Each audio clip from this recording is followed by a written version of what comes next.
రాజు, ఇప్పుడు నీ పర్సంటేజ్ ఎంత? 95%. ఎప్పుడు చదువుతూనే ఉంటావే, మరి 100% రావాలి కదా. 95% వచ్చిందెందుకు? కదా Where's the 5%? ఆ 5% ఎక్కడికి వెళ్ళిపోయింది? Because you missed on something. Something. Something.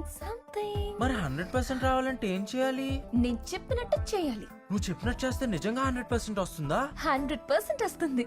అయితే ఓకే. ఇప్పుడు ఏం చేయాలి మనం? హాయ్ శృతి.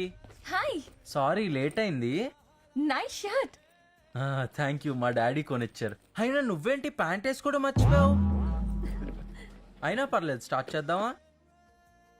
ఏంటివి? బుక్స్. ఆ, వాటితో పని లేదు, లోపల పెట్టే. ఓ ఫస్ట్ ప్రాక్టికల్స్ తో స్టార్ట్ చేస్తావా? అలాంటిదే. Sir order. 1 బూస్ట్. బూస్టా?